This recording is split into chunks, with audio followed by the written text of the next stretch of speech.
Arnold and Son should be British. They were British. But for some unfathomable reason, they decided to move to Switzerland.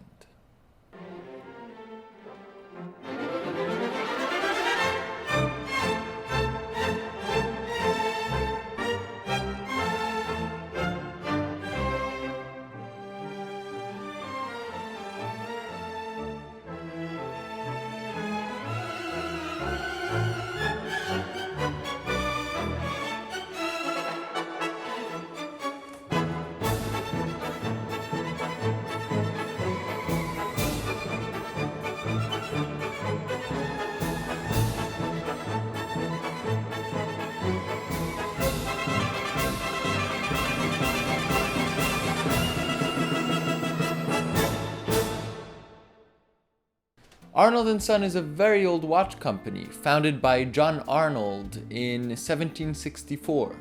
He made a name for himself by making some innovative watches, and the company still makes some innovative watches today.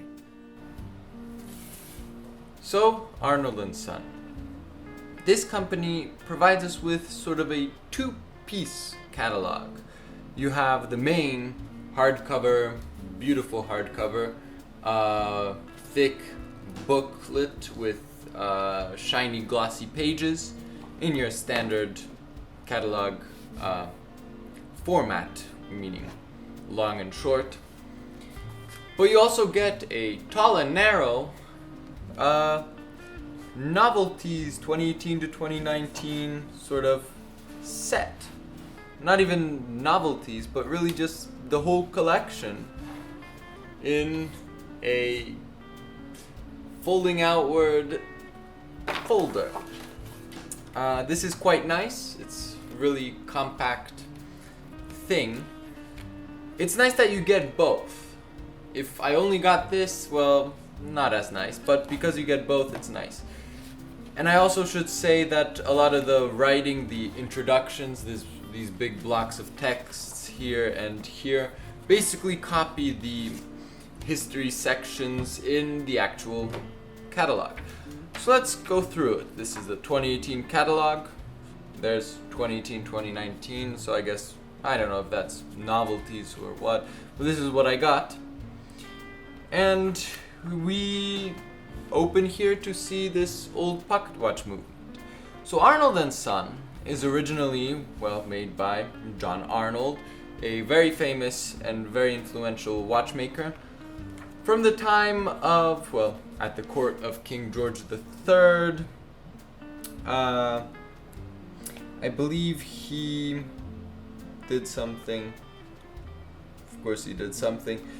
But yes, he made the smallest repeating watch ever known. It was made for the Majesty King George III, presented on his birthday. So that's pretty nice.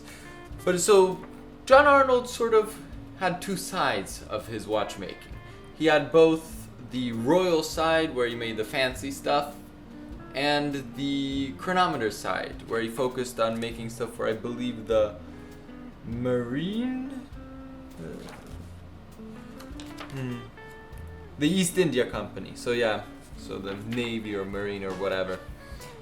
The ships. Chronometers for ships. I believe he actually solved something. Somewhere here.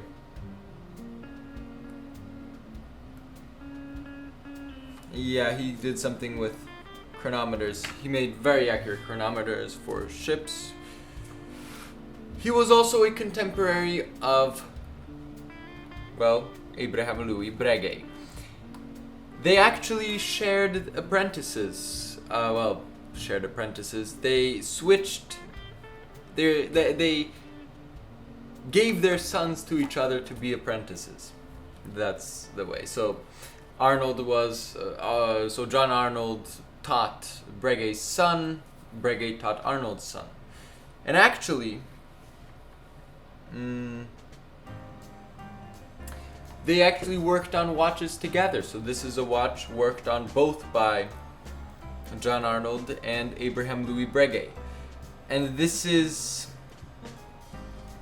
And this is, I believe, actually, so this is what I find to be the most striking connection between John Arnold and Abraham Louis Breguet, being that after John Arnold's death, Breguet was extremely affected, and he wanted to showcase John Arnold to really, I don't know, what does it say here, as a sign of his esteem. You know what that means. Breguet modified one of Arnold's pocket chronometers by adding the first tourbillon escapement ever designed. I think that's pretty big. So the first tourbillon comes in a John Arnold watch. I find that to be quite fascinating. And yes, the quest for precision, this beautiful, that amazing engraving. Here, let me show you, because I have to show this kind of engraving. It's just too spectacular. Modern watchmaking doesn't really do that, unfortunately.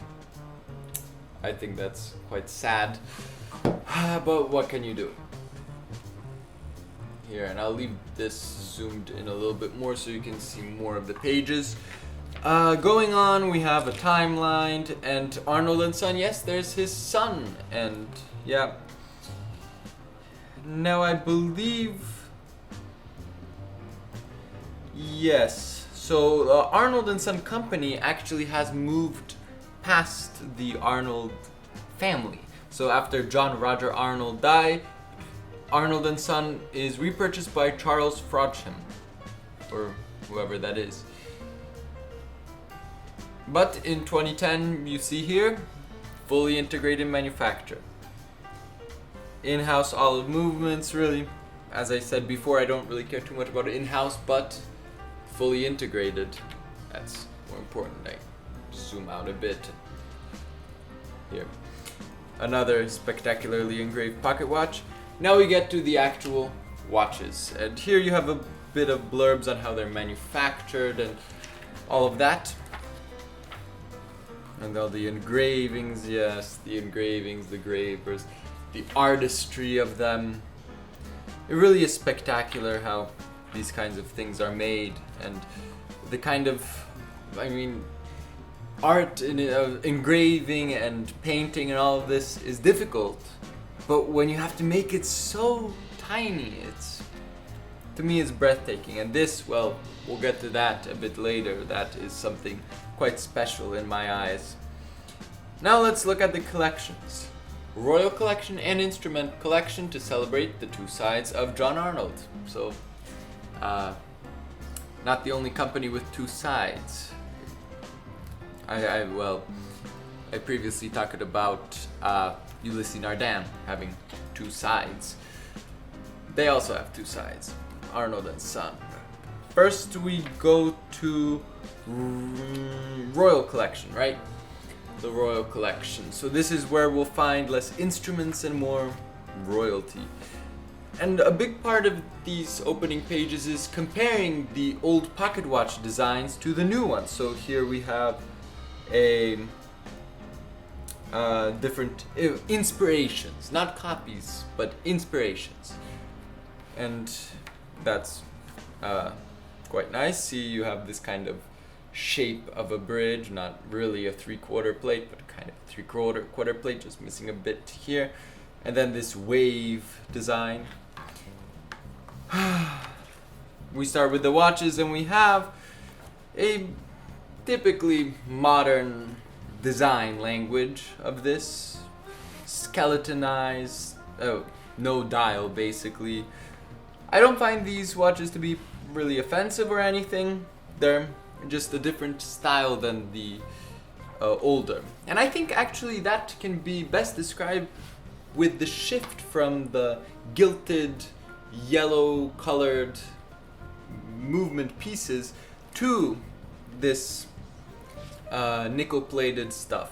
I don't know if this would be nickel plated, but that color, the grayish color. Though, of course, I just have to, well, that doesn't work because all of this is yellow, but you know what I mean. It's kind of this more modern take on things. I don't know how else to describe it. It's a different feel. Yes, both this and the pocket watch have that sort of weird bridge, open bridge design, but there's something different between this and this. Anyway, we have some tourbillon, and I particularly like these fingerly bridges, the triangular bridges. You can see them better here. It's quite nice. Sorry for that, but just making sure it's in focus. Nebula, this one with all those nice bridges in a circular pattern. Let's quickly get to the next thing I want to talk about, which is another one. And there's a lot of these, and they sort of all share this design language of 4 circles on the dial. And, well, TBTE is nice. I do like how this I do like how this movement particularly looks. I think this is one of my favorites here.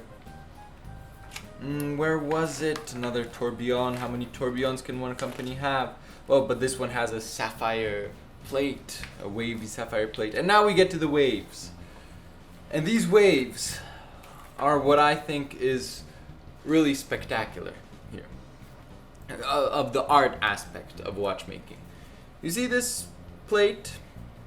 It has that wavy pattern, and then this spiral engraving sort of thing. You would think that's done by a guilloche machine, right? A guilloche? Well, if this catalog is not mistaking me, and of course this is really special, but if this catalog isn't mistaking me, this is done by hand with gravers, not on a what's it called, a guilloche machine. And if that is the case, that all of this, especially this, is done by hand without any kind of circular help or guides, freehand, that would be incredible. Now, I'm sure they're exaggerating and there's some kind of cheating mechanism to that, but still, even if this was guilloche, it would be spectacular. But because of the hope I have, the hope that it's not, that idea that it's not, if it's not, that's one of the most spectacular engravings I've ever seen, even though it's just a regular radial pattern. It's not anything more free, more interesting. It's just that radial pattern. But I think that also sort of shows how watchmaking decoration has changed from having a very floral pattern of engraving and all these different pictures and designs that are very complex in them not being abstract. They are real things, a flower here or something like that. And watchmaking has changed to having a more abstract decoration, be it in the form of the engraving scrolls on the Lange watches, on the balance cock, when you have all those scrolls. All those scrolls, they're still abstract. And so this really is a shift into the abstract, but making that abstract perfect. Whether it's better or worse than what was previously, that's to be determined. Again, spectacular. This I can live with this kind of stuff. I'm not sure if I love all the lack of all the pictures, engraving pictures on the watches, but that is pretty nice. we move on, going through this catalog, seeing all these nice movements and watches and all this stuff. It really is nice. They surprisingly actually have chatons on some of their movements, which I find to be nice. There you have that beautiful moon phase. I mean, that's a beautiful moon phase. There's nothing else to talk about that. Yeah, that is a beautiful moon phase. That color, those colors are really striking. That blue and gold and engraved gold moon. Here we have a regular dress watch. Still a nice movement, though. You can see, see if I can show you that. This is really, if it's not machine beveled, it may not be machine beveled, but it's sort of the easier way of beveling things. See, there are no interior angles here. A really high-end watchmaker who does everything by hand and really spends a lot more time and money on, well, the watches cost a lot more money. The watchmaker really only spends a lot more time. You would have interior angles here, so these wouldn't be rounded corners here. They'd be sharp. But still, this is quite a nice movement, I think. Sorry, refocus again. And continuing on, we go through a lot more of these watches until we get to the next things. Oh, these flower watches are nice. I believe they're women's watches. Here's some lady watches and the instrument collection.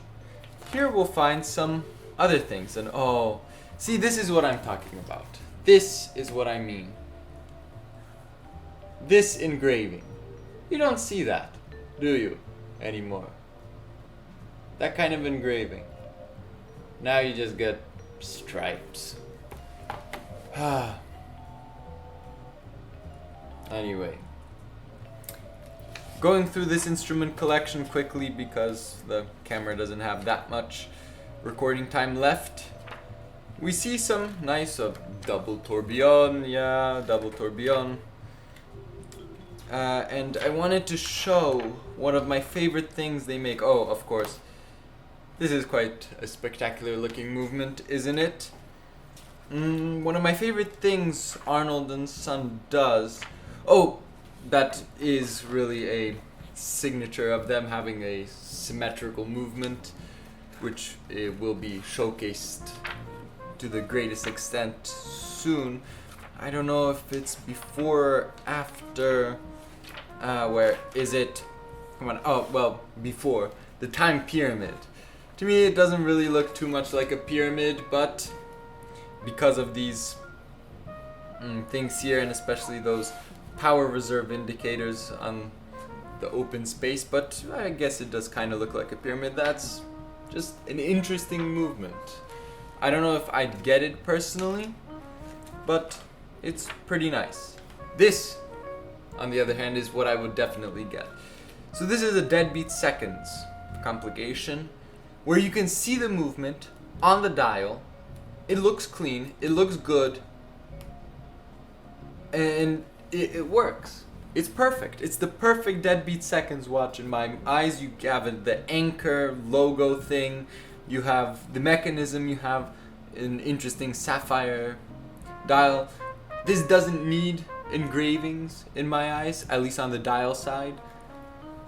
This is one of those things where the complication looks better when you can see the mechanism in a clean way, and they have achieved that. They've gotten it perfect. Nothing more to say. Here's some more things where you can see the mechanism. I always like these sort of more novel complications where you can see how they work. A true beat seconds and chronograph wristwatch. Nice. More classic things. And really, well, we have one last thing, of course, and those are these spectacular paintings.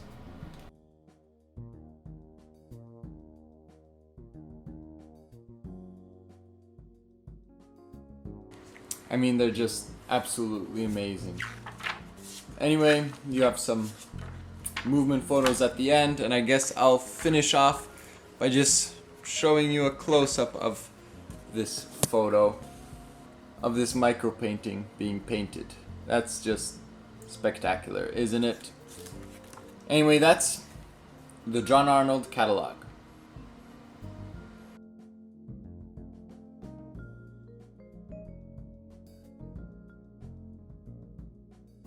Now my thoughts on Arnold and Son are that it's a great company. It does something very unique, making skeleton watches that have a purpose in being skeleton watches, if you know what I mean. They're designed to be clean, elegant, yet you can see the movement. And that's what I really love about Arnold and Son. And there's not too much to talk about. There's many of their watches I personally wouldn't get. I like Arnold and Son. I guess they had to move to Switzerland to go where the talent goes. At least that's kind of the explanation they gave in their history section. I like the company, I like the watches. Of course, I'm never gonna be able to afford any of them, but, well, subscribe and maybe I will. It's a nice catalog, a nice company. A little bit different than what I usually like, but I like them. Thanks for watching the video to the end. If you liked it, please subscribe and like the video. Perhaps consider supporting me on Patreon. Any support would be greatly appreciated. I will be coming out with catalog collectors once a week for the foreseeable future. Of course, until I run out of catalogs. We'll see what happens then. See you in the next one.